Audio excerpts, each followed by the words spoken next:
Okay, guys, I know that many of you have taken already on them and you know everything about the course grade. One thing I told you day one, the course grades are independent of the average. And truly, this was the lowest average I have had in CHE118B. So for once I decided to check and see how each section did. This is something I never have done. And I noticed that even within sections, the averages were different. The highest was 39.1, and the lowest was 30.47. So that by itself tells you a 9% difference. You will agree with me, standard deviation generally. I'm talking about within sections, you would expect it plus minus 3% difference. That by itself tells you 9% swing is something that at least it shows average truly is not any reflection of the students' learning. Except spectroscopy. If you put your meter next to your lecture notes, you can find any reaction, any mechanism, truly, in your lecture notes. So between those two by themselves, there were something like 50%. I can understand syntheses, because syntheses, it is more, like everybody knows, letters, everybody knows. Words, agree guys? And everybody can write sentences. But when it comes to writing a book, do all authors write a good standard book? Not necessarily. So synthesis, as I do understand, that at the same time, if you look at the lowest grade for A76%, as you know, it is written on your syllabus. 100 to 76 is A plus, A minus. That by itself tells you that still a student can manage to get A minus without getting high score on synthesis, because that's the only part that you have to use all of your knowledge. Beyond that, every other part is doable, is accessible. So, that being said, I will suggest, when you get your test backs in exam, don't look at the key. Try to redo it and find for yourself whether you would agree with the previous answer that you wrote or not. Then I have had a few moments that I personally call them kicking moments. You turn in the test and all of a sudden you remember, oh, that is not correct, that is not correct. The good thing about kicking moments are manageable. When you know that you knew and you didn't pay attention, these kind of things happen. But on the other hand, if you look, and this time that you are relaxed, there is no more stress of taking exam, you still do not have the correct answer, then there is something wrong. And naturally, it means for one way or the other, you didn't have time to study, or still you are paying for not knowing 118A was important for 118B. And again, I repeat, as I said, 118B is more important to 118C than 118A was to 118B.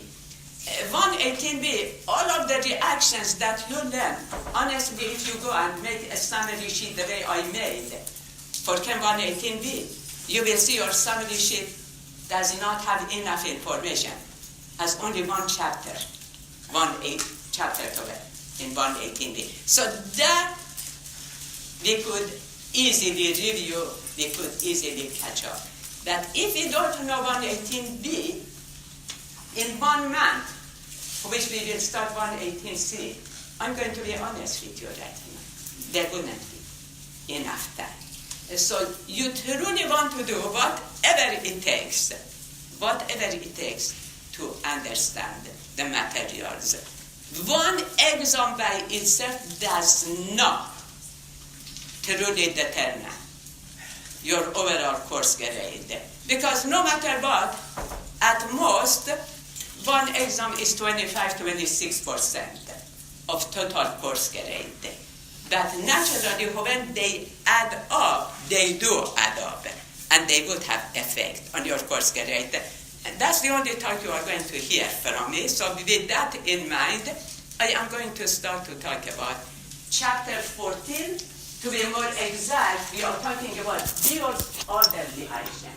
And I said every reaction that you will see in textbook or on exam for Diel's order reaction, which it is 4-pi system plus 2-pi system, intermolecular reaction is endo, not exo.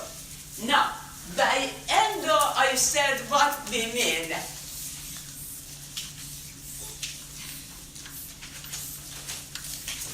Is based on this system, that is the setting, that there is a possibility, so I'm going to write the transition state,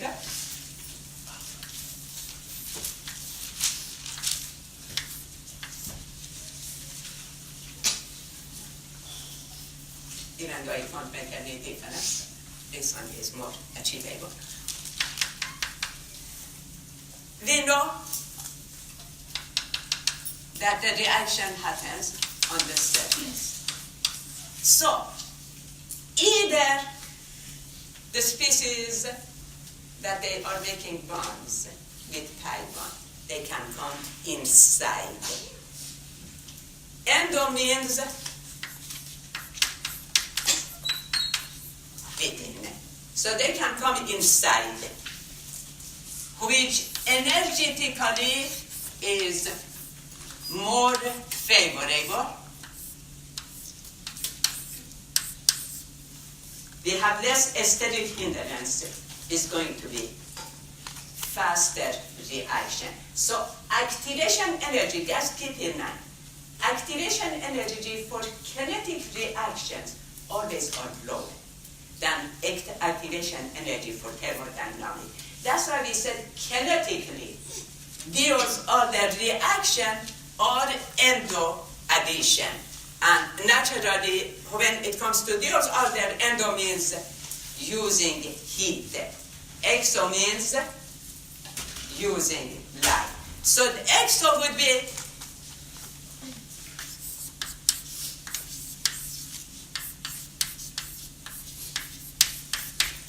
exo means exactly opposite. Basically, as I said, the species that they need electron, they land from outside. They are outsiders. That's why they are known as exo.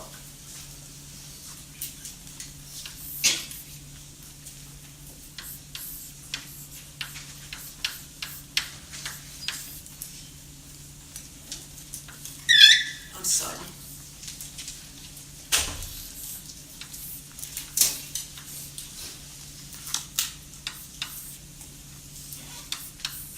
So as you can expect, guys, more steric hindrance. Due to steric hindrance, it's going to be harder. It requires higher activation energy. But the reason that exo is going to be kinetic, thermodynamically more favorable, yes, it needs activation energy. But at the end, the product is more stable. Hyperconjugation, all of those will help. That's the reason. So now, when it comes to Diel's order reaction,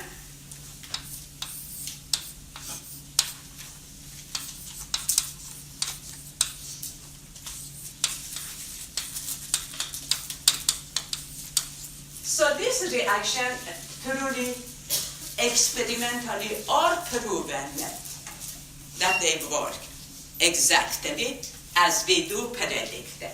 And basically what experimentally was done,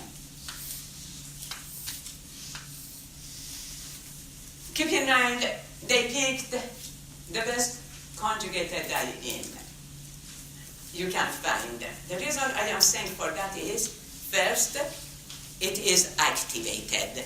Don't forget, alkanes, they are electron pushing. That's what you want, to activate your diene. Second, it is not aesthetically hindering. I don't know if you remember or not,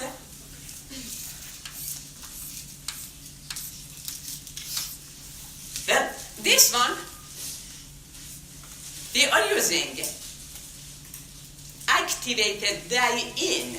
That is it aesthetically favored. That's why I said this one would not do Diels-Alder reaction. This cannot do Diels-Alder reaction. This can, because first, you don't have groups that they are floating around to stop the reacting particles. Remember, this is a rigid pentagon. You don't have confirmation, you cannot do anything. That's what it is. And you have activating group.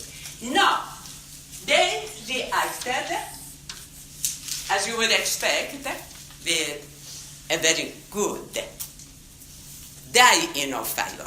Now, if you want to have a very good dienophile, what kind of group do you want it to be bonded to?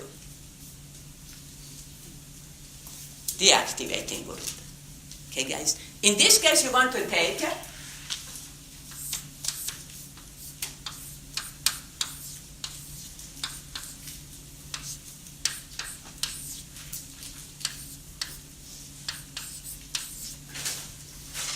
now, one thing that we know, in Diels-Alder reaction, you are going to get 6-membered ring. So that's the first thing that we know. And obviously, for the purpose of focusing on one thing, they decided to take other factors away. By other factors, we are not going to be concerned about regiochemistry, because both terminal carbons of diene are the same. There is no difference. One is more activated, the other is not less activated. Both carbons of dienophile, again, are exactly the same. Same steric endurance, same electron withdrawing group. So first, remember that I don't have to ask whether A is going to be attached to E or F. They are exactly the same. All we know, we are going to get a 6-membered ring. Okay. So I'm going to write a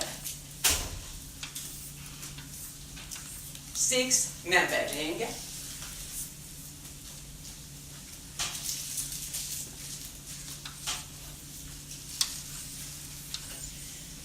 And obviously, A is attached to E and F. Okay, so this is my 6-membered ring that I am getting. Now the question is, what is the relationship? Because you and I know that A and D are bonded to 2 carbons. Agree? Are bonded to 1 carbon. Ethylene. Okay. So, now the question is, what is the relationship between this group and those 2? We know the relationship between those 2, and only for the sake of time, I am assuming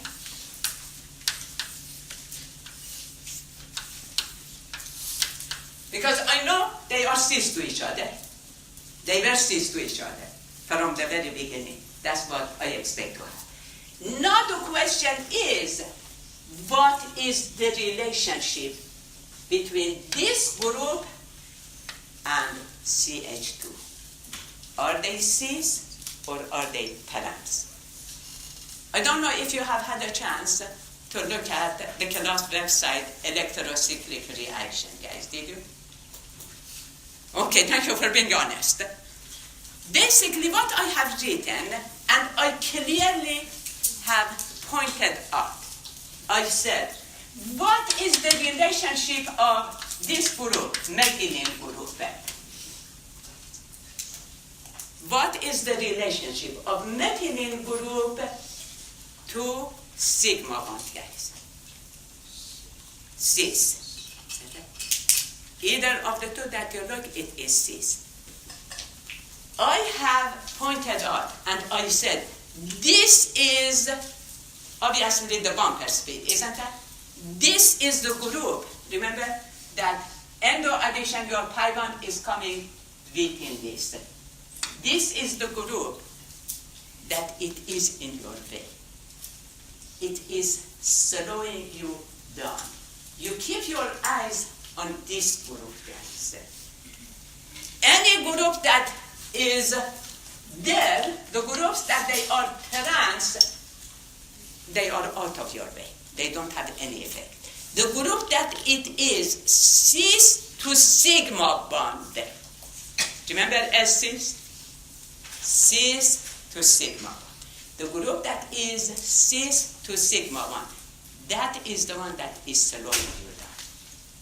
So, the bulky group of dienophile obviously approaches it from the opposite side.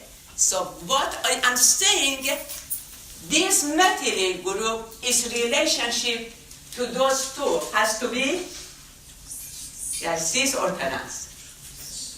Okay? So remember, the bulky group is going to be on the other side. This is how they approach. So it means in this case, because I am using, so this is our CH2 group. I am writing so you know. So this is a stereochemistry. Now, to show you the transition state,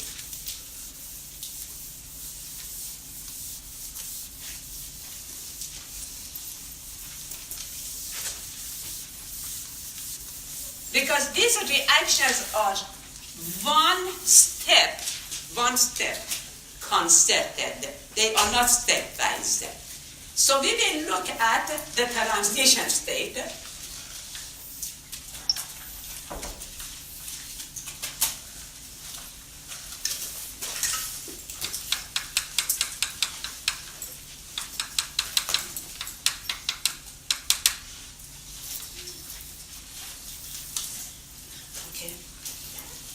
So naturally, as you guys know, it's electrocyclic reaction. Electrons are circulating.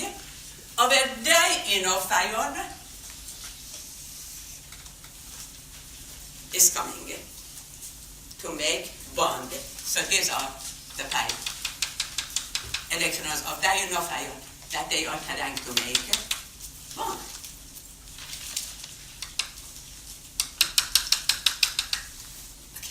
Now, again I repeat, the group that is slowing us down in transition state would be opposite of the bulky groups. So they are going to stay away. Guys, are you noticing this is coming this way? Is that right? Both of them are going that way. Agree? So what will happen to the bulky group? It's going the opposite way.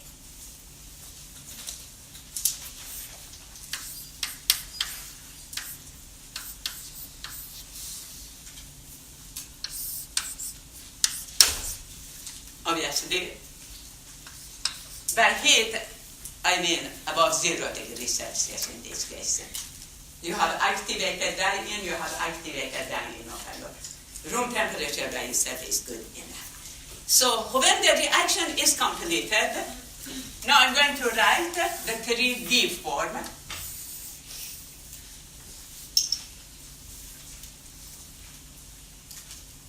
Keep in mind that you have a 5-member ring. And that 5-member ring is going to make bond to become 6-member ring. A, B, C, D, E, F. Okay, guys? Now, don't forget you always are going to have carbon double bond between DC when you are moving. Now, don't forget this is your methylene group. So your methylene group is going to be trans to your esters.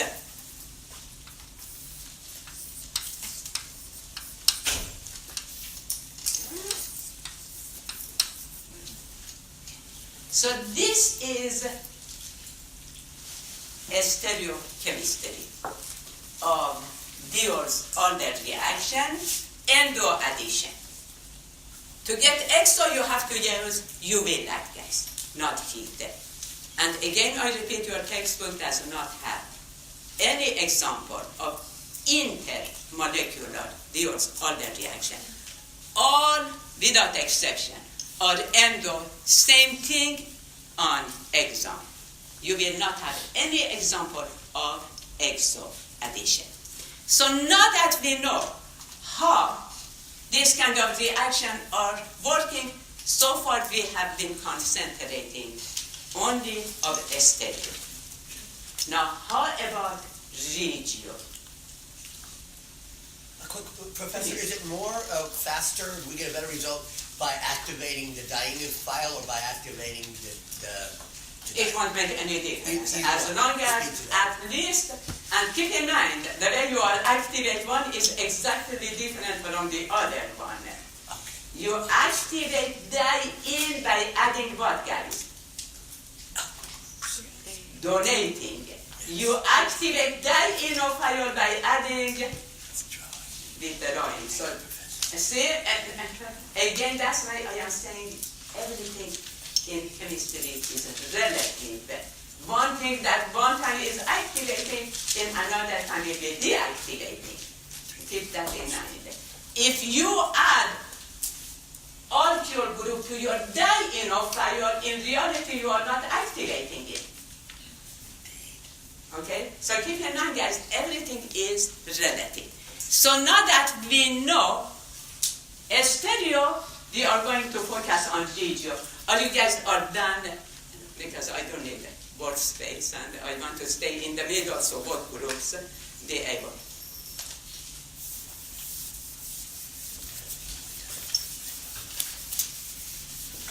So again, I repeat, so far every reaction that we have been talking about, yours other reaction was chosen in such a way that we had to be worried or concerned about one aspect, not the other aspect. Now let's mix the two together. Regio and stereo, guys. Okay? So now we are going to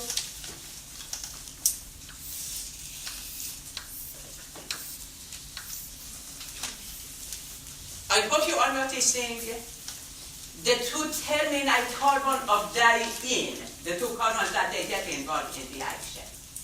They are not the same. Agree, guys? And I'm going to do the same thing with my dienophile.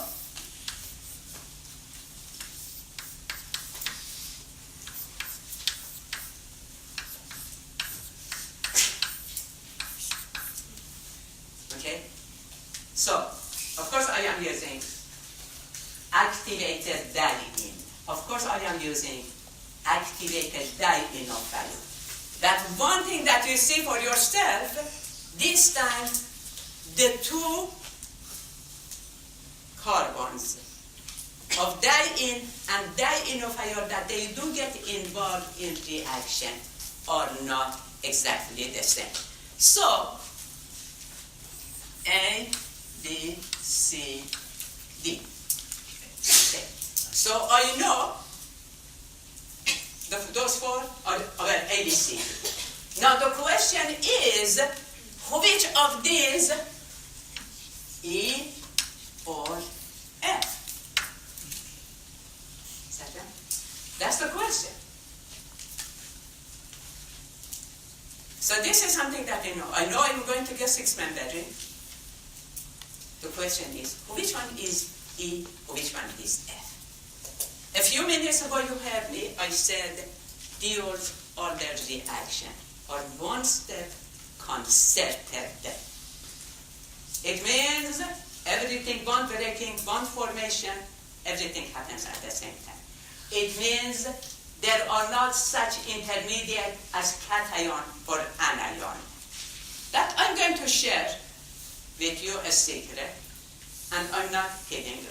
When I was taking the class, naturally I was always concerned, okay, which of these two carbons are going to bond together? And I understand this in one step, that how can I see the radio? I said, for a second, because we can always use our imagination.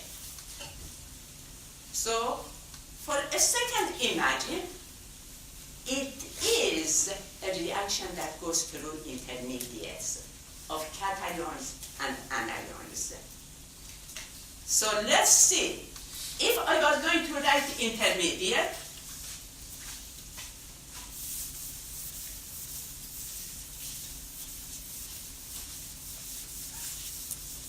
when it comes to my die-in, obviously you and I have resonance.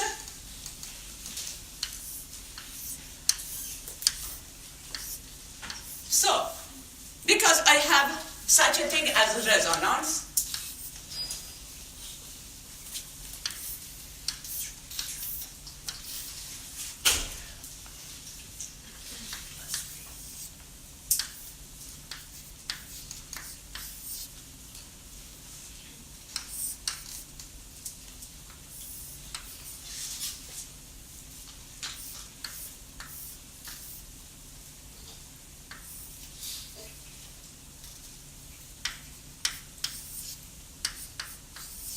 agree guys? Basically what I am doing, either I am moving this pi bond between B and C. We know always B and C are going to be carbon-carbon double bond in the order reaction, no matter what. And moving that electron there. So that's one possibility. Or vice versa, I do the other way around there. I move this there and move this there. So both of these are legitimate resonance contributors. Agree, guys? Both of them have chance to form question. Why both of these resonance contributors are legitimate.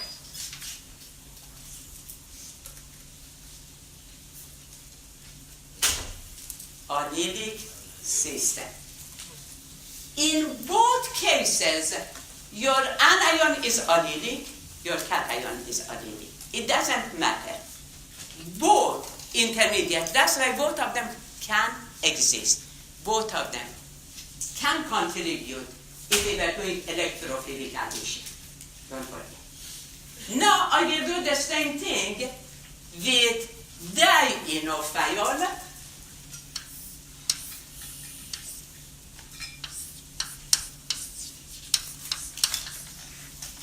Okay. Again, when it comes to dienophile, I can do resonance structure. And when I am going to do resonance structure,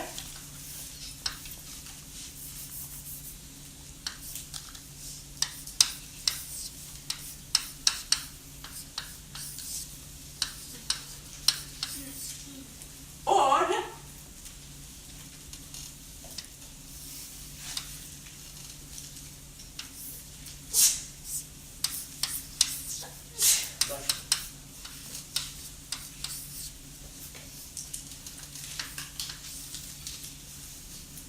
Okay, so now, I am going to label the two contributors as 1 and 2, and the other two resonance contributors as 3 and 4, and I'm going to ask you, between contributor 1 and contributor 2, which one would I expect to be a better contributor? Remember, both of them are contributors. Which of the two is better, 1 or 2? 2. It happens to be 2. Okay, it happens to be 2. Okay?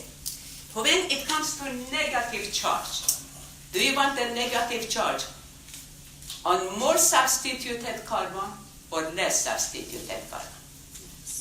Less, because you don't want the electron pushing. Is that right? When it comes to positive charge, do you want on more substituted or less substituted? More. Hyperconjugation. Between a secondary cation and a primary cation, which one is more stable, guys? Secondary.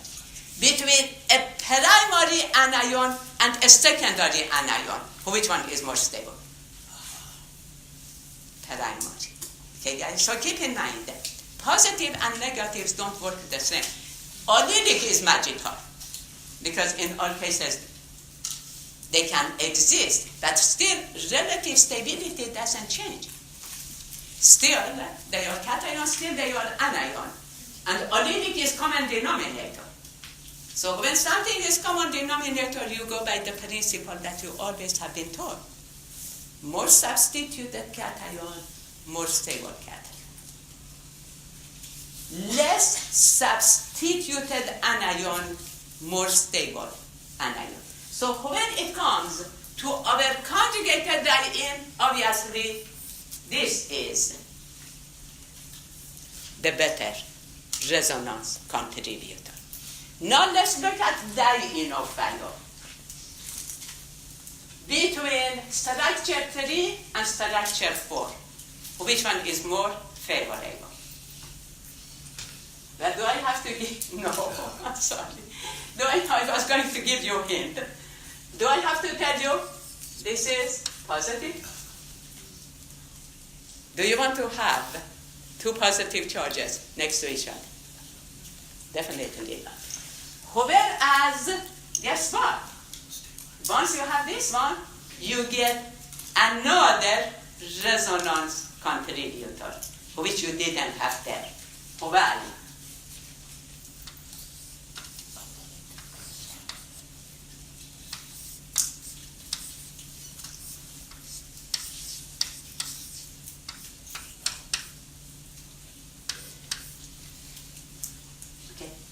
So,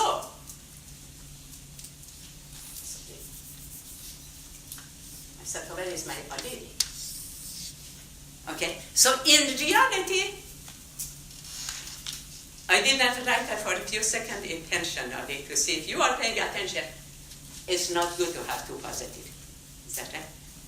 But obviously, if I have written this, you could see it's not a primary cation. I know why you were not thinking that this could not exist. As a primary cation, I agree. But would I agree as allylic? Okay. So, when it comes to your dienophile, you always want to have negative charge on the carbon that it has an electron withdrawing. Electron withdrawing spreads it up, diffuses. Okay? So this is truly the principle that I have learned when I was sitting. Again, as I'm saying, it wasn't that I was such intelligent student. No. I lost a few points. And I tried to look at, because those days, honestly, my generation, they had no mechanism. Probably you would think that I wasn't lucky. And that I don't think so. I'm serious. And because we had to memorize. That's why Ocean got a bad rap. Everybody was thinking Ocean is just memorize, which we ran out of memory. We couldn't memorize anymore. But no, it is concept. It is understanding. So keep in mind, this is what you want. The best resonance contributor of dying is the one that you have more stable cation. The best resonance contributor of dienophile is the one that your negative charge is next to electron withdrawing carbon. So now, probably, you can guess why intentionally I wrote the two structures close to each other. You would expect opposites, guys? Agree? You expect opposites attract, so that is going to be the driving force behind making our six-member ring.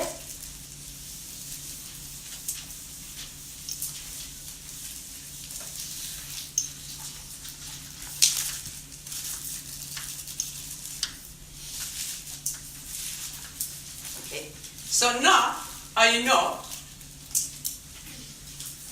A, B, C, D, which the carbon that was attached to D obviously is E and F.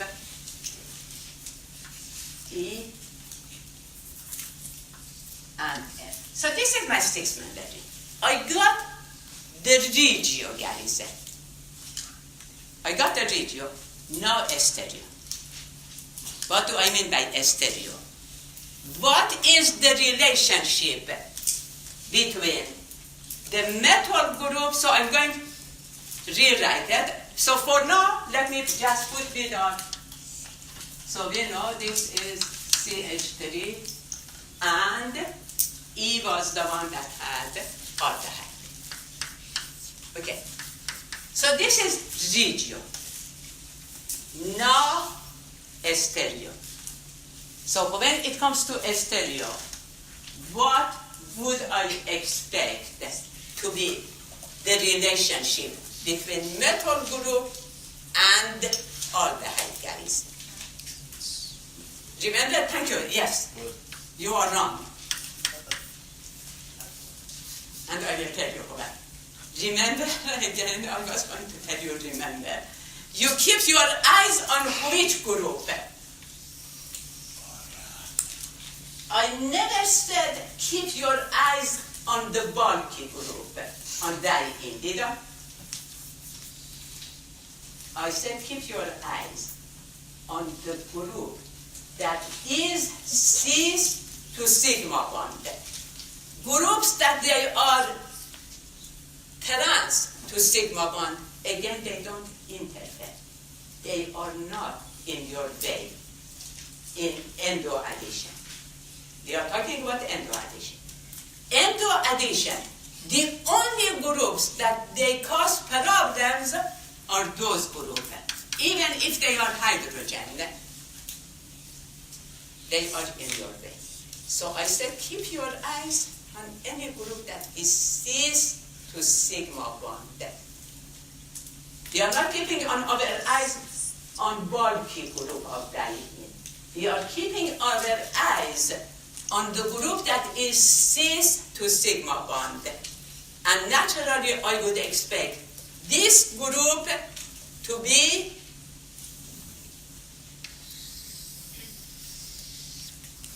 trans to that. Is that right? Because that is the bulky group of your dienophile.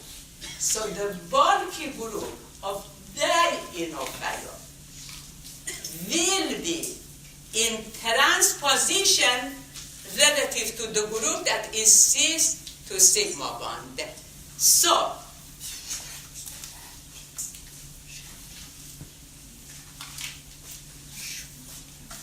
I am going to write now the product here. Professor, there's free rotation between B and C, the sigma bond? Never.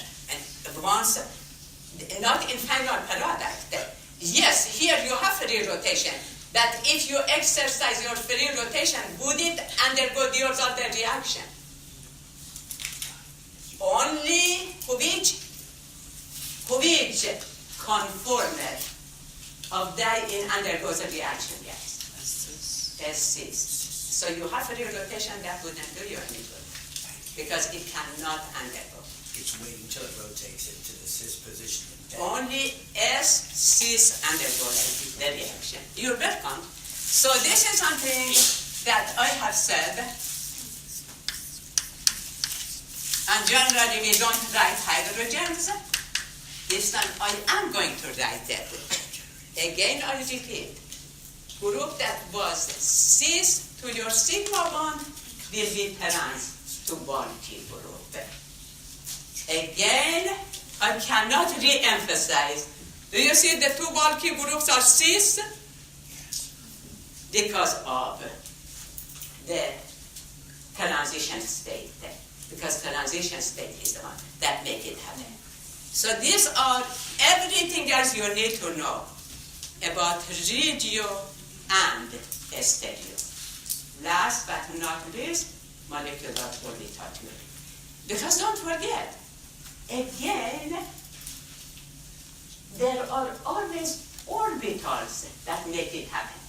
There are orbitals that they do form bonds. Now I'm going to talk about two vocabulary that you have heard in general chemistry.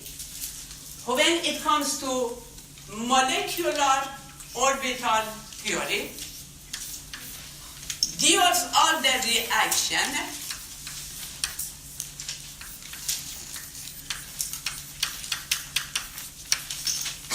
are combination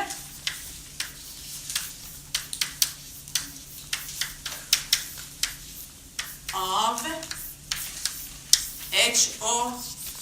HOMO plus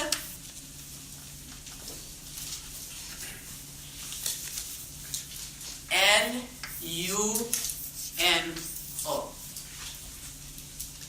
What HOMO stands for? Molecular orbital theory. What HOMO stands for, guys? Highest occupied is organic.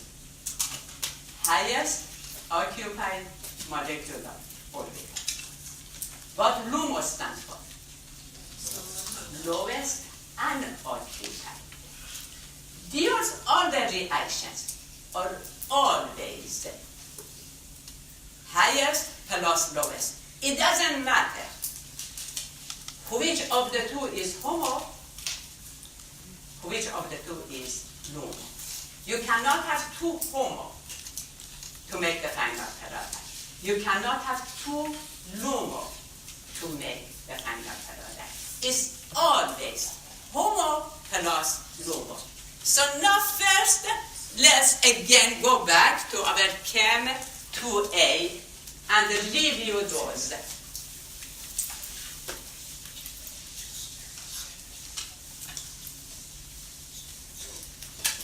So when it comes to our diene,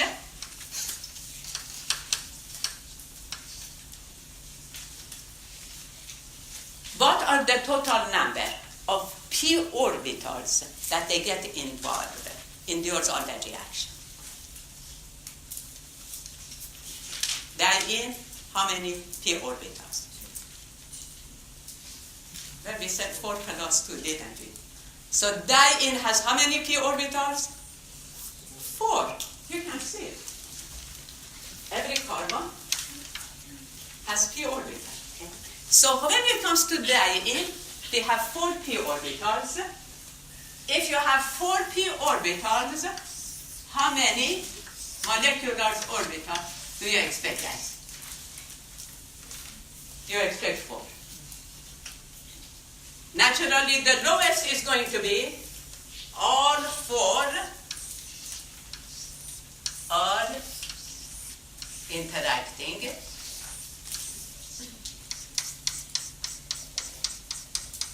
Okay. So we are calling it pi 1.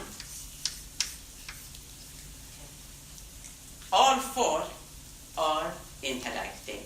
So the only node is the node that you always have in p orbital. You are not generating a new nodal plane. Don't forget, anytime two p orbitals interact, you always are going to have node. That's something you cannot avoid. What would be the second possibility? Well, you're interacting more with opposite. absolutely.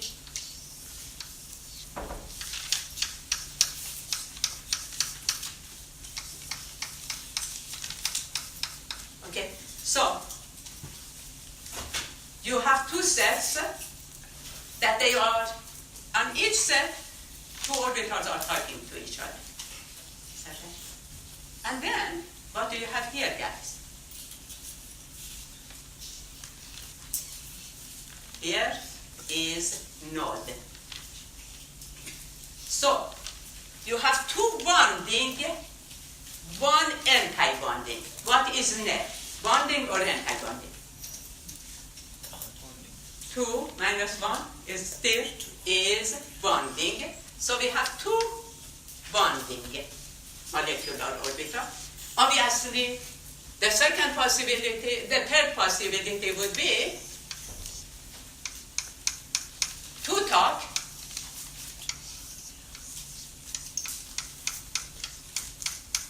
and the other to stay out of it. One bonding, two nodes, or two anti-bonding. So net will be anti-bonding. Last but not least, none of them get along.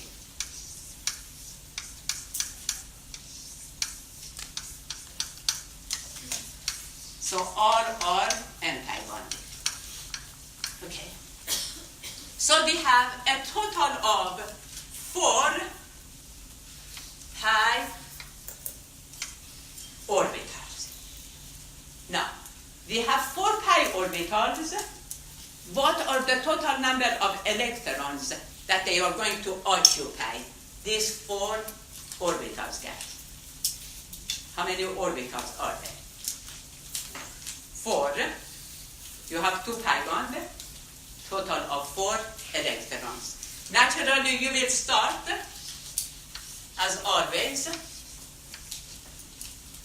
okay, 2 electrons. Whether it's atomic orbital, molecular orbital, hybrid orbital, you always start with lowest energy, which it is most stable, and you move on. Now, I'm going to ask you, pi 1, pi 2, pi 3, pi 4. Which one is HOMO? And which one is LUMO? Pi 2 is HOMO, highest occupied. And LUMO is, guys, which one is LUMO? Pi 3. Lowest and occupied. Okay, so this is for your die-in. How about die-in of fire?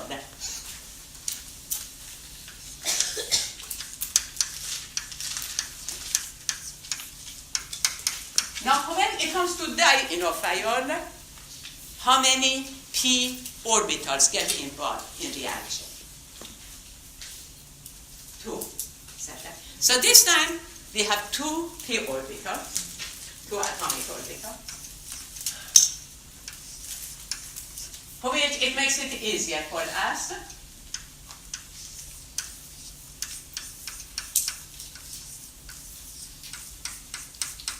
One is going to be bonding, and one is going to be anti-bonding.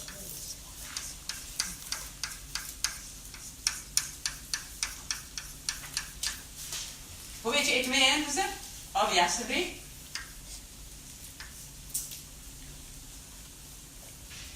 highest occupied molecular orbital is going to be your bonding.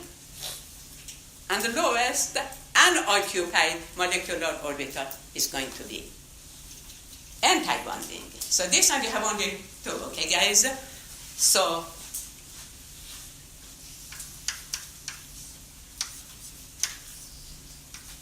this time we don't have to choose because there are only two.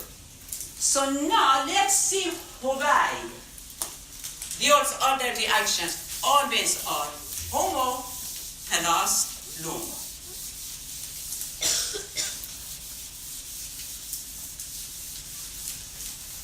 Now keep in mind that we are making our sigma bonds from which orbital, guys? From p orbitals. Because you are using diene, you are using dienophile. All of these carbons have sp2 or sp hybridization if you use carbon triple bond as dienophile. So basically, when it comes to those other reaction,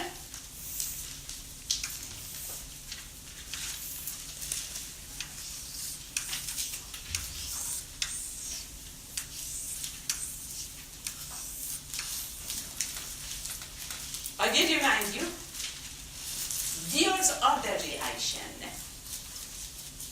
the two terminal carbon of your system of diene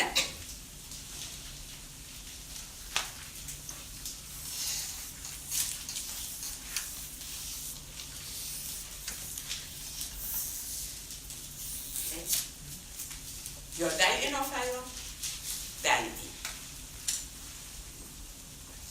6 vinyl carbons total. They form, they rearrange bonding. Okay. Now keep in mind, every carbon in diene that gets involved has p orbital. And every carbon in dienophile that gets involved also has p orbital. And I don't have to remind you that you are going from sp2 hybridized carbon in dienophile to sp3 hybridized carbon. You are making sigma bonds. Now, to make sigma bonds from p orbitals, what should be their relationship? What should be the relationship of orbitals to make sigma bonds, guys? They have to be end-to-end or head-to-head, whatever you like to call it. They cannot be parallel. So, I will remind you, these p orbitals are the one that they have to interact head-to-head, not side-by-side, like this. These two. So the internal carbons of diene, it doesn't matter. They start sp2, they end up sp2. The two terminal carbon of the conjugated gas. Remember, I'm not talking about if you have more than 4 carbons, then the last carbon must have in. I'm talking about 4 carbons get involved in bond. Of these 4, 2 are terminal, 2 are internal. The internals are the one that they get involved. Now, it is very contrary. So I will let you to vote and choose which diene do you want I use. The diene that is in homomere or the diene in LUMO. Thank you. So do I. So, we voted and we agreed that I am going to use highest occupied molecular orbital. Keep in mind the two terminal carbons. So I will label A and D. Is that right?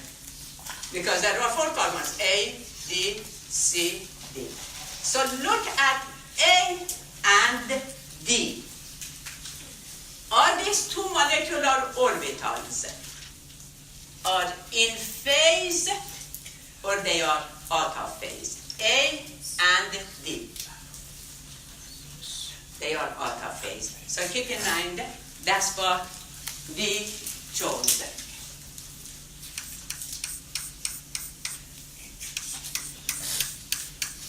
Okay. So keep in mind,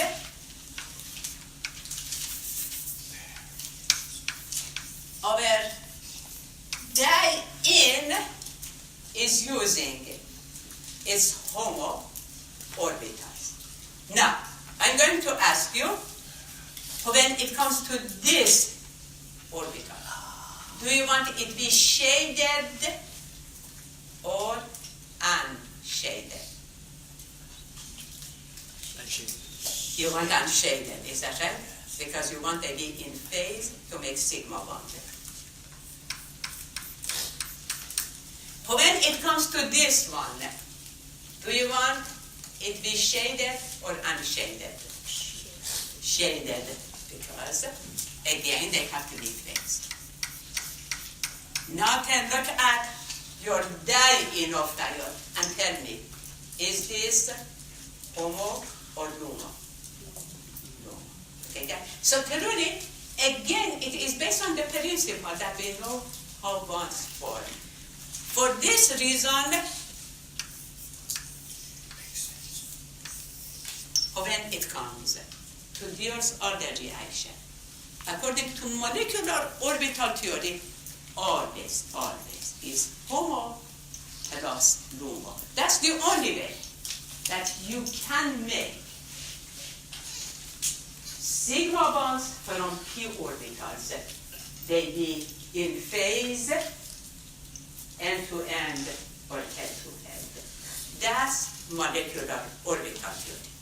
So after the scientists learned about all of these, then the question was, would it be possible to have intramolecular electrocycling instead of intermolecular? The answer is yes, depending on your conjugated poly-in. For example,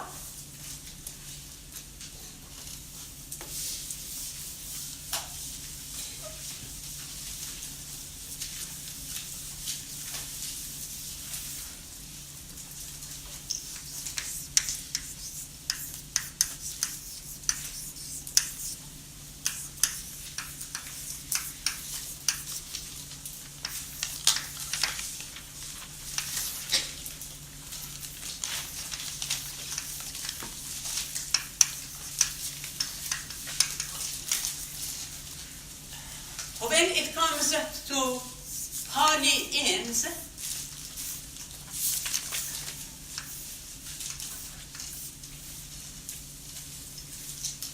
if I use a conjugated tri-in, don't forget 4 plus 2 is equal to 6. A conjugated tri-in, we can use either heat or light.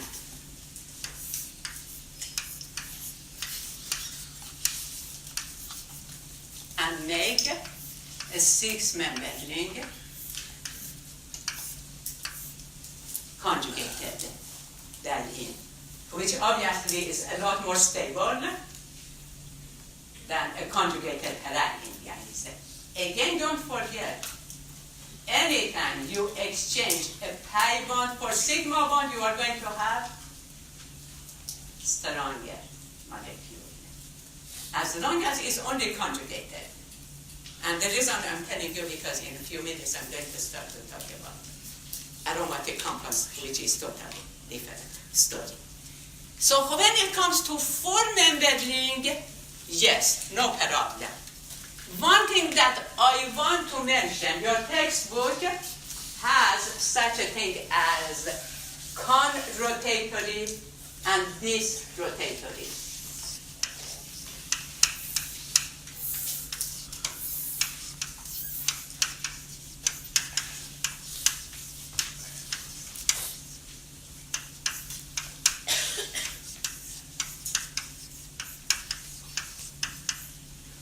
I have to admit, once upon a time I was covering them in class.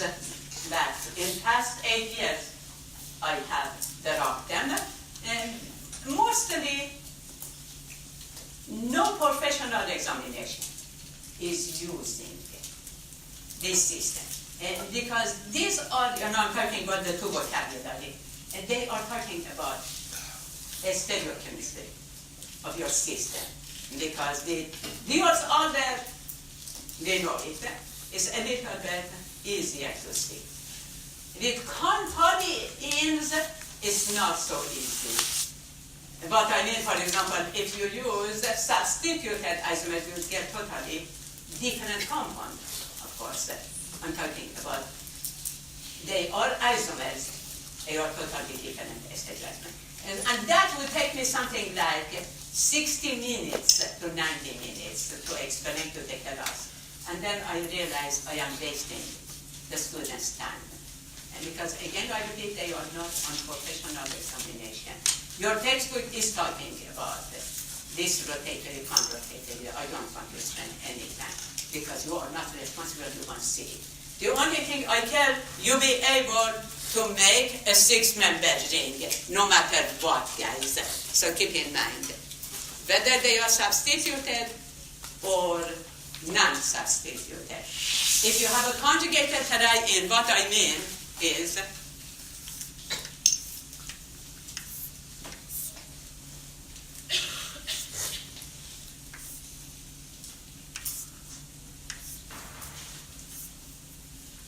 for example, if you have something like this, okay,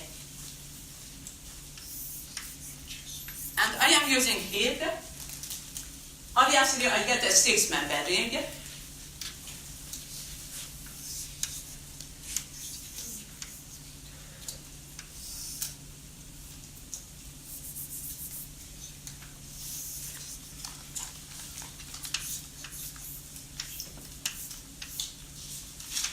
Still is going to be conjugated.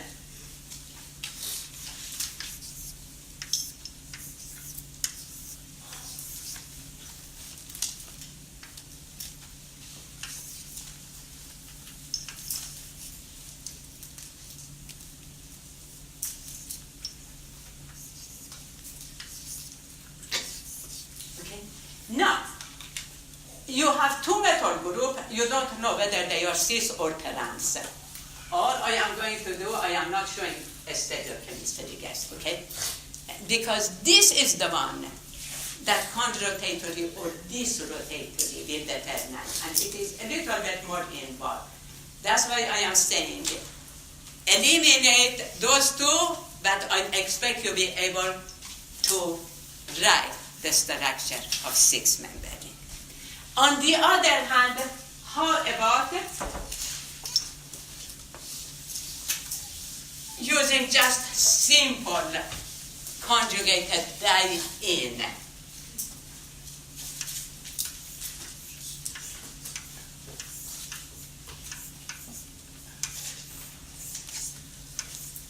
Can I say the same thing and make a cyclobutene? Heat? Yeah. Oh, No way. not with angle strain. This time, obviously, you have huge ring strain, angle strain. So that will not happen, guys. No reactions. It's exactly the opposite. If you have cyclobutene and heated, you will get butadiene. Butadiene is more stable than cyclobutene. I want you to know that. On the other hand, if you use UV light, it does work. Because you are not using high temperature. It goes through free radical. So UV light, it is both ways. Okay, guys? UV light, it can go from butadiene to cyclobutene, or vice versa. cyclobutene to butadiene. Depends on your starting reaction. Heat, you can never ever convert a butadiene to cyclobutene. Simply, you cannot ever make cyclobutene in presence of heat. So these are the reactions of chapter 14. Next, we are going to move on. Oh, by the way, any questions? Professor, Yes, sir. can we do a quick stand-up and sit down? It's very contrary. Last time they didn't like your idea, remember? Okay. Well, I see a lot of people kind of dozing off, sitting down. As I'm for an saying, hour. they know they are free. They do whatever they like. And, you know, am I correct? At least everyone in this class is 18 years old. Okay. So, now we are going to talk about chapter 15, which are aromatic compounds.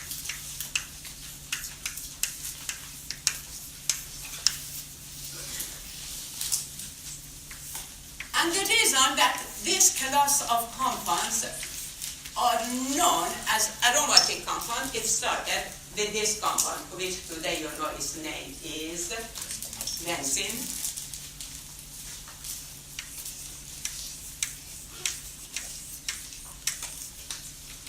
So basically, in 19th century, which at the time still there were not such a thing as electricity to light up streets, they were using oils of vials in lamps on the street of London to keep the street, to have light during the evening. And this oil was fragrant. So when they wanted to know what is the ingredient, they realized, as you know, anytime you want to know what is a compound, the first thing that you do, you figure it's empirical formula. Empirical formula, CH.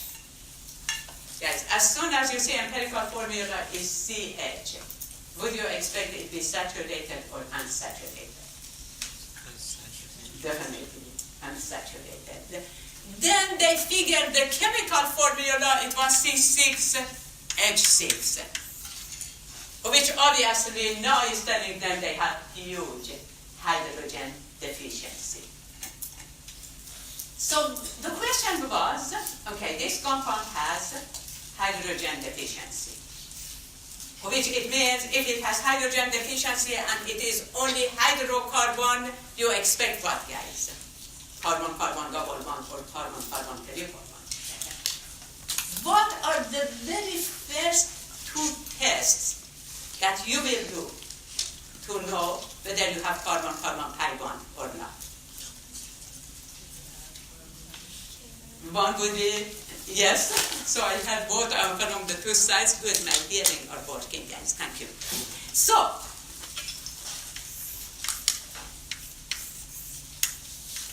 monomer under normal conditions, CH2Cl2, which commonly is with that.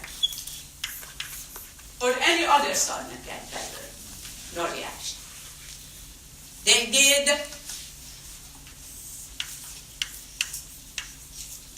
permanganate potassium, water. Same thing, no reaction. So now it becomes mystery. It's not a secret, it doesn't have enough hydrogen.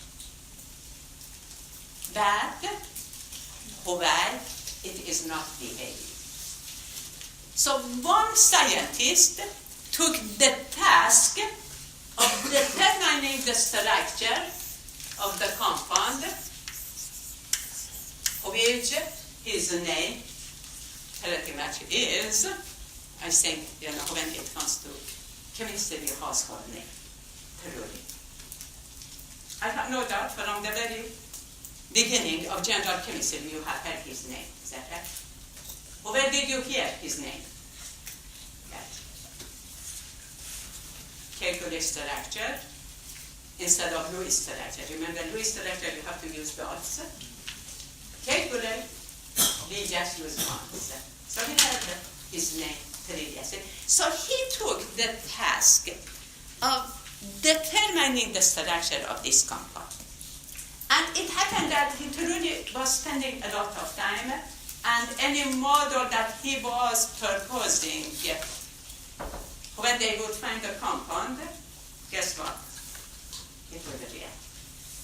So this is something that one of his friends claimed that Kekulé has told him. And at the beginning, when the friend was sharing the story among the other friends, Kekulé was laughing with them as well. And later on, he said he never has told that story.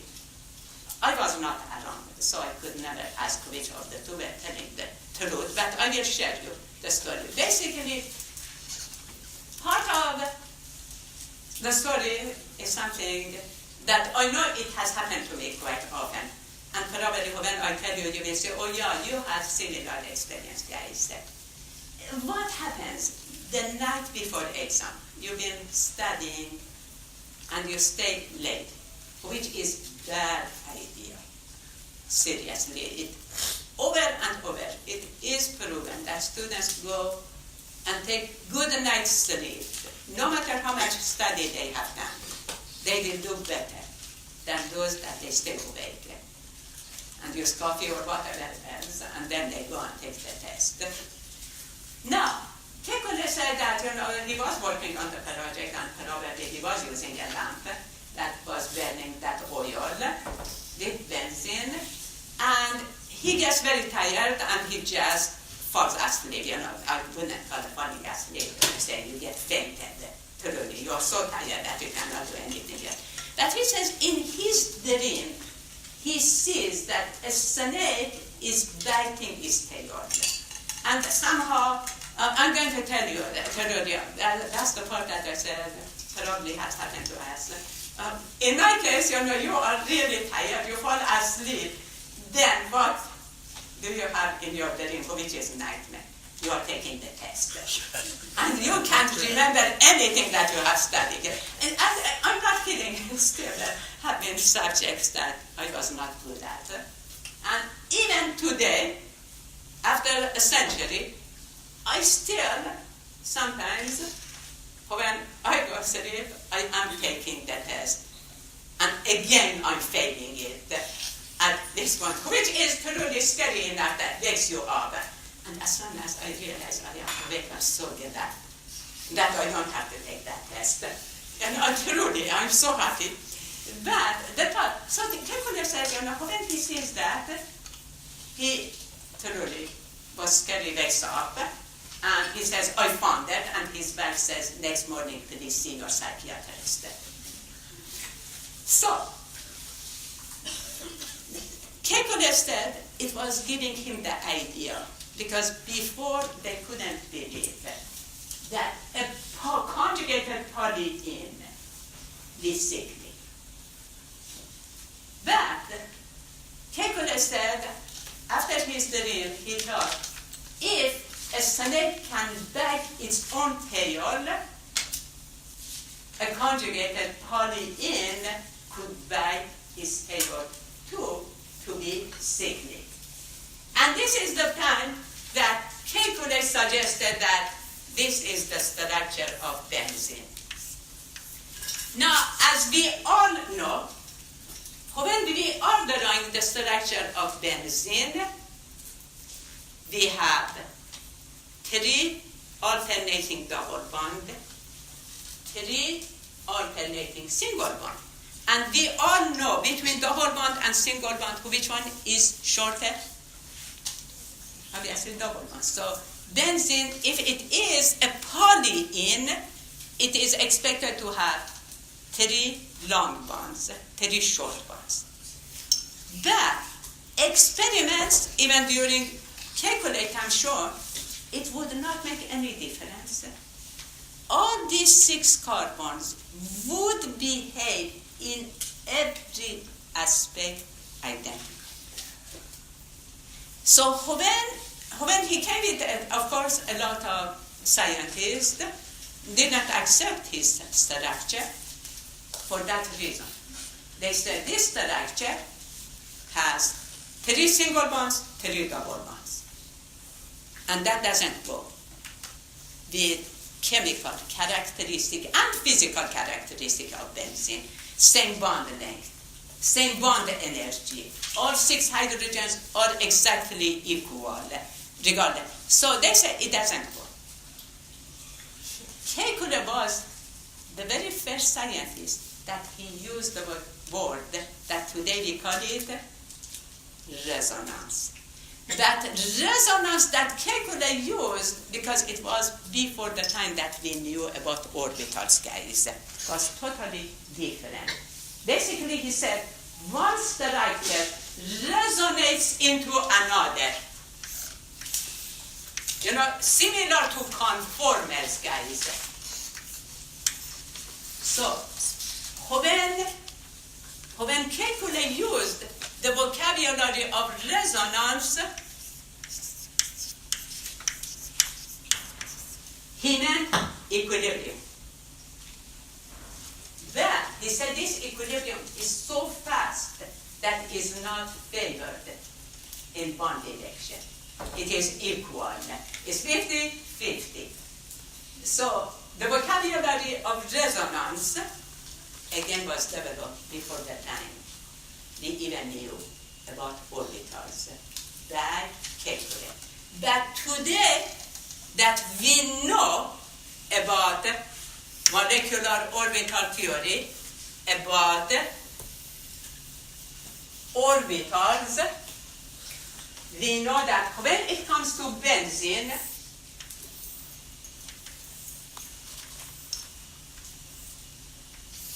it truly is a perfect hexagon, planar, flat.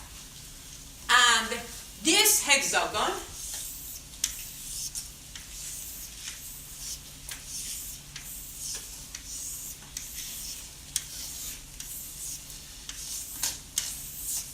has 6 p orbitals that all 6 are parallel to each other. They are interacting. Which it is not surprising, as you know, when it comes to chemical shifts for aromatic compound, for hydrogen, what kind of chemical shift approximately you experience?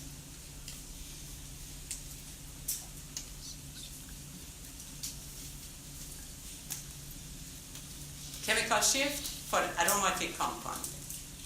It is going to be 6 plus 6 to 9 to 8.5. And the sample is 6.5 to 8.5. So today, truly, we do not go through, of course I will tell you later on, again it was a time that there was such a thing as NMR spectroscopy. What kind of criteria they are using for aromaticity.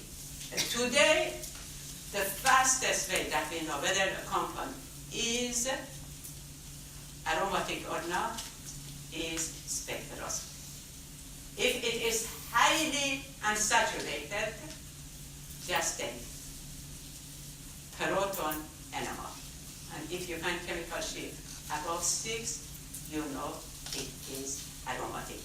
The reason for that is, as you can see, with benzene, you have a cloud of electrons circulating above and below.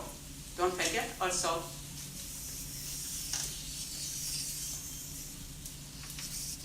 So truly, it is donut. A cloud of electrons above and below your polygon. And all of these hydrogens are falling in that cloud. That's why they are highly de-shielded, guys. Okay?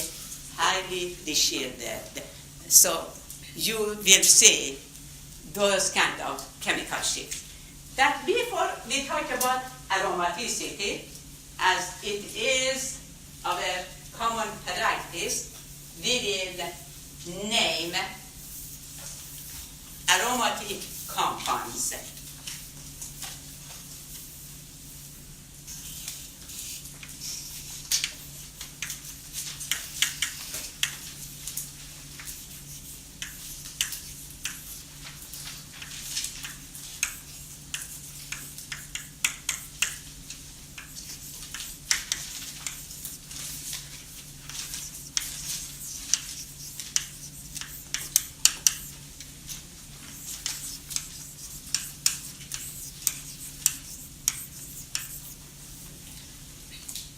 Now, I'm going to tell you the order that I am writing monosubstituted benzene, or order of precedence of functional group.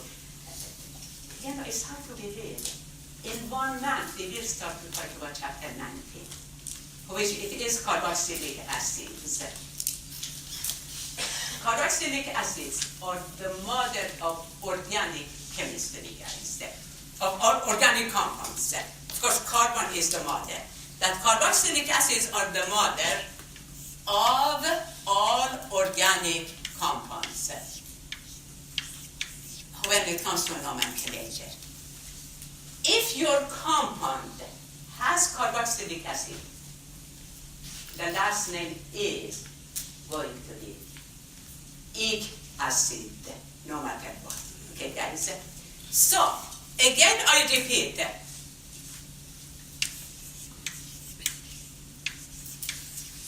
Carboxylic acid.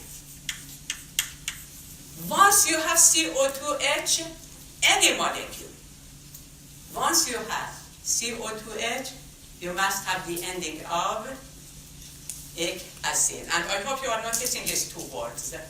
Acid this time is going to be spelled out separately. It's not part of. Then, now I'm not going to talk about derivatives of carboxylic acid, that's chapter 20. For now, I just simply write derivatives of carboxylic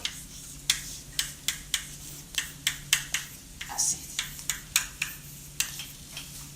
By derivative, I mean anhydrides, esters, amides, alkaloid halides, every one of them, guys. They are going to be next. Then it's going to be aldehyde.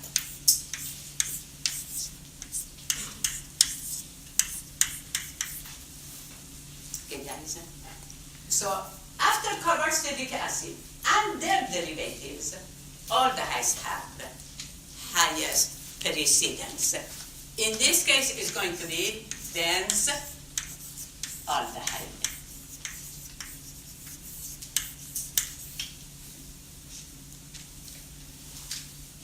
After aldehydes, then it's going to be ketones.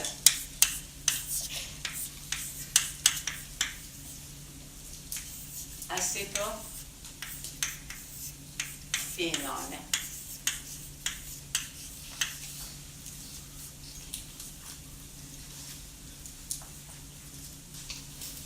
Now I'm going to ask you to guess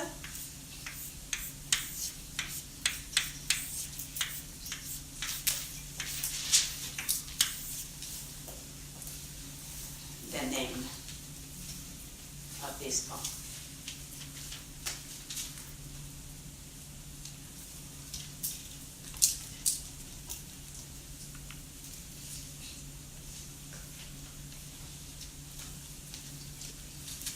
It is benzo, and you can guess the rest. Phenone. Okay, from now on, you know. So guess what will be the next group? alcohols. That's why acetone now, you know.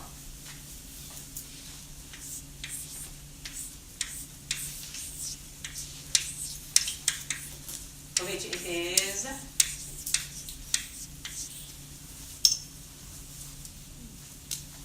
okay, guys.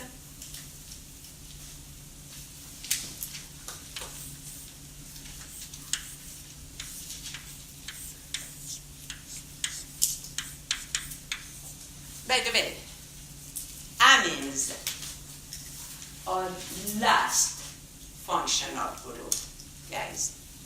Amines are last functional group, which again, all of these are, as you can guess, common names.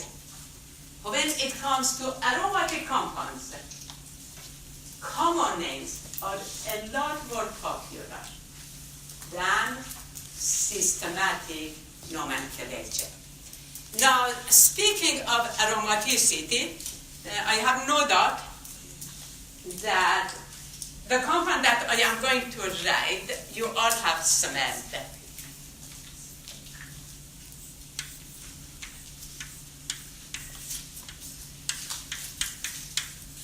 Well, does anybody know the name of this compound? Yes?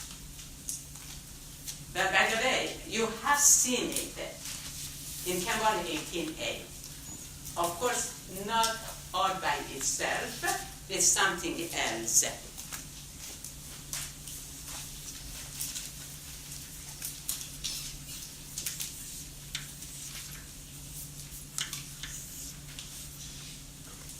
Do you remember this group? One of the best banana. How would you fill in the banana? Remember, I'm talking about 118A. Leading group. Do you remember tosylates and methylates? Yes.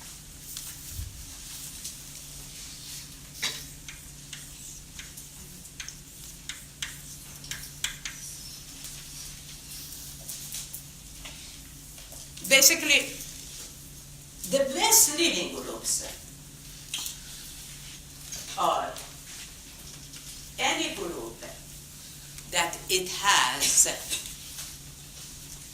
the nucleus of sulfuric acid. So I will remind you the reason that you were using it as a leading group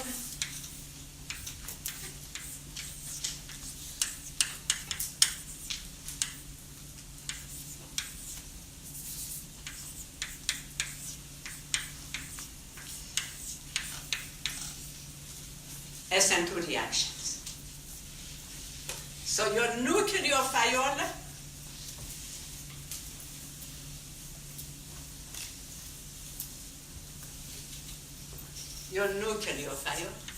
would attack at this, and that would become your leading group, guys.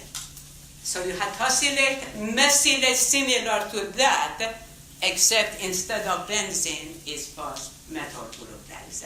So these are the best leading group. That's why I thought you have been introduced, and I have no doubt it has been introduced, but it has probably been a long time. So, now tosylate, well, it gets its common name as tosylate. Guess what is the name of this compound? Now, I used it, so I have to rewrite it. Not that I have used it.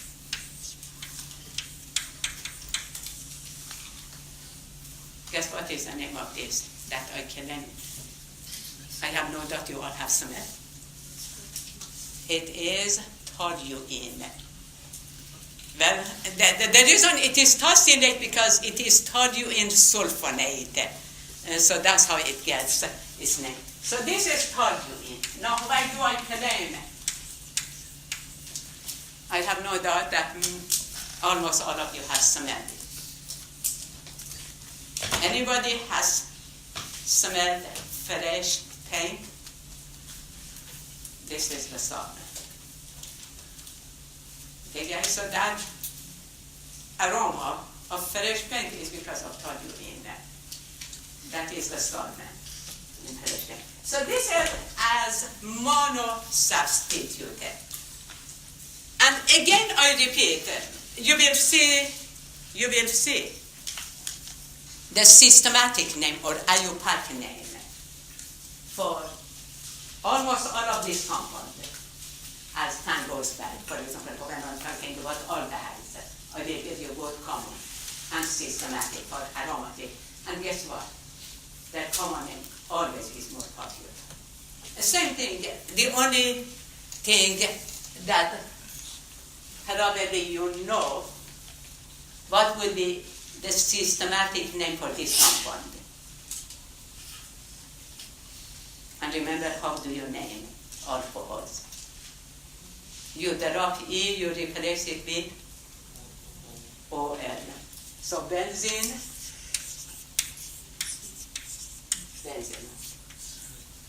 Okay, guys. But the others, as I said, as we are talking about each functional group, you will see their systematic nomenclature. But even though you will see their systematic nomenclature, I'm going to tell you, with aromatic compounds, for whatever reason, their common name is very popular. And it is so popular that chemical abstract had no choice, had to accept them. And so I want you to know that when it comes to IUPAC, when it comes to aromatic, either is accepted, plus on exams I never ever ask for systematic or common nomenclature. To me it's important really able to name the compound. Right? Is this. Now, when it comes to naming substituted benzene, it is very much similar to naming cyclohexene. But it is very much similar to cyclohexene. What I mean is you follow the same principle. So in this case, the systematic name for this compound would be what, guys?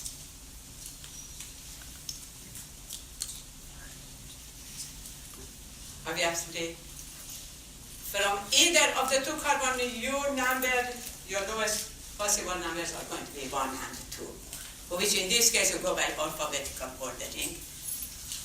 1 bromo, 2 ethyl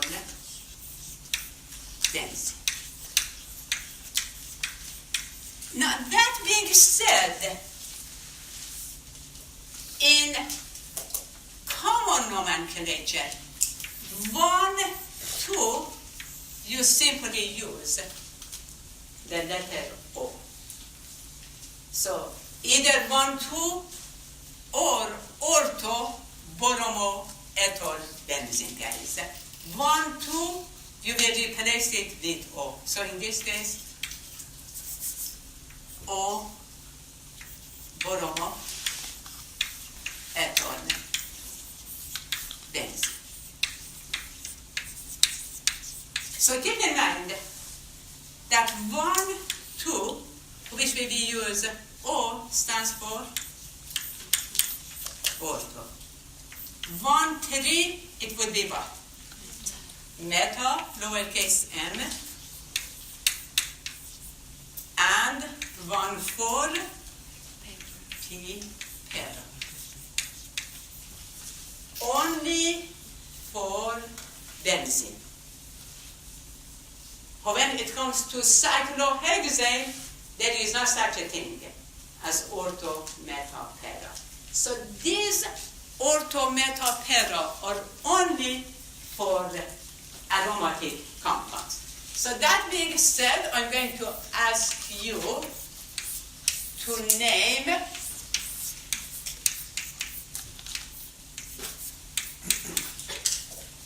this compound,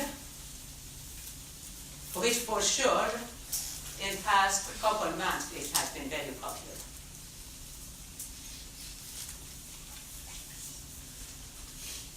Okay, guys, what is the name of this compound? Obviously, the last name is benzoic acid. Is that right?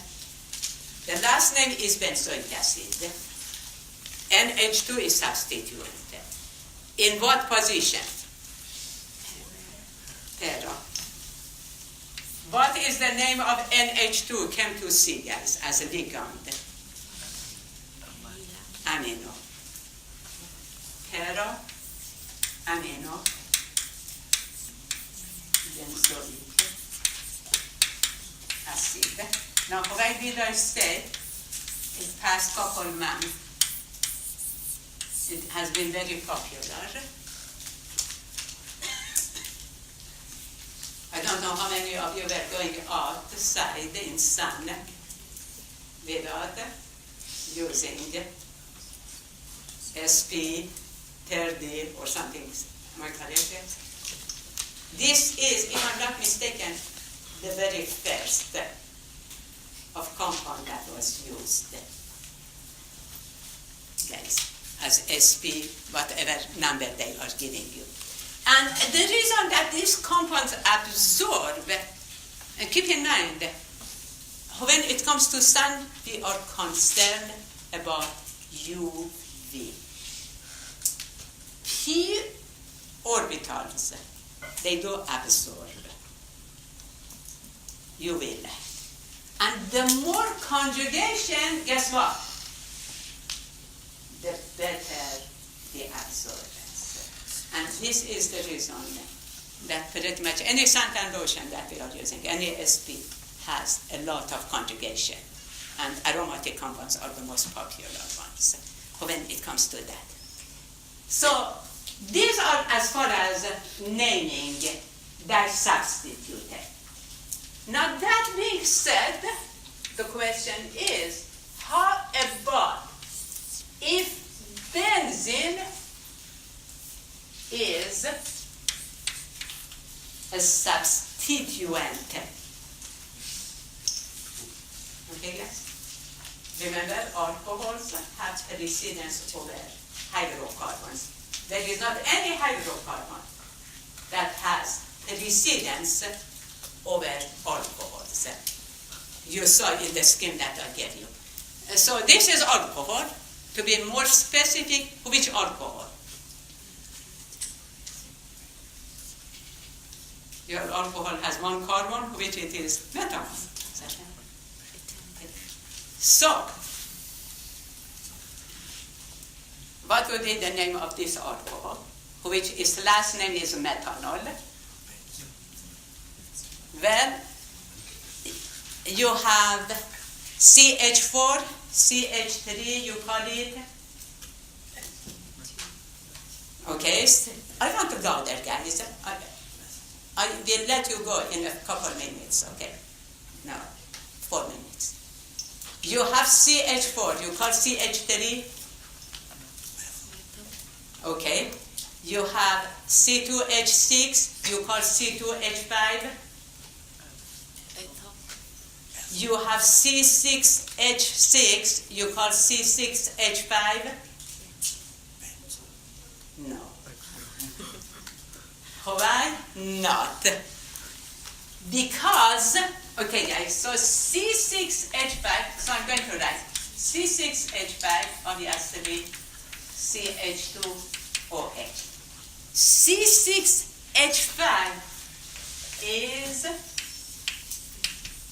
Oh, that's right. okay, be careful. It's not benzene. It is phenol.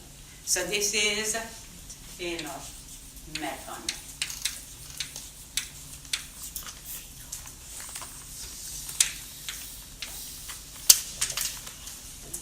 Now, common nomenclature.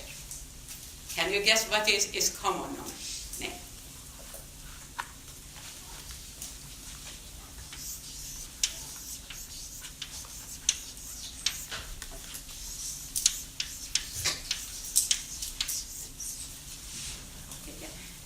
and there is space. Do you see? You are specifying it is alcohol. So what am I trying to tell you?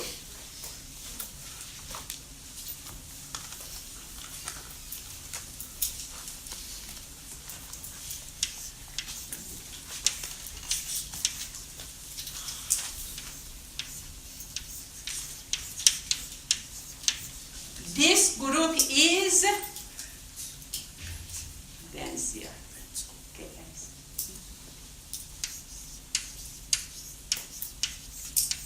And again, because we will come back to this compound in Chem 118C, for now, I am going to give you a sneak preview. Its chemistry is exactly same as all. Yes.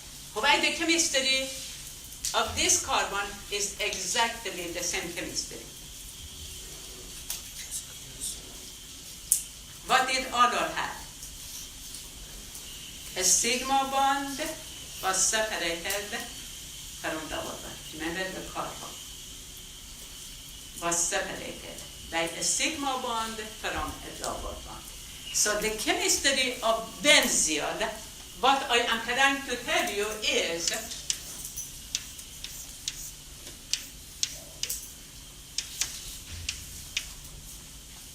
the chemistry of benzyl, in this case benzyl chloride, is exactly the same as the chemistry of all chloride. Did you say there is no SN2 reaction here? Yes, because you don't have good nucleophile. Can you say there is not going to be no SN1 reaction? Absolutely not, because there is.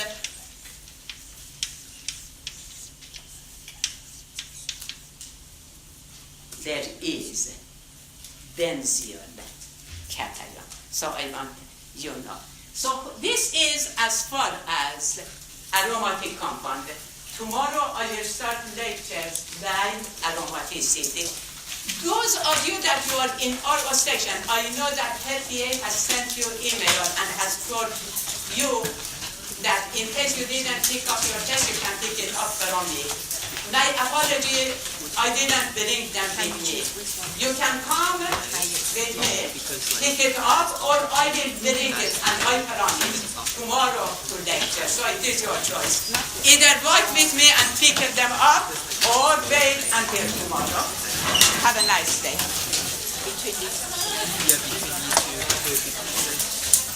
These two are occupied, right? The occupied And then this one. is like lower, because that's the unoccupied two, and that was the lower.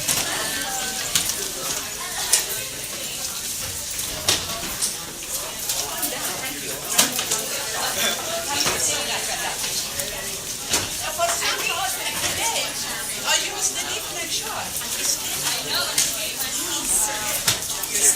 Oh yeah, you can see.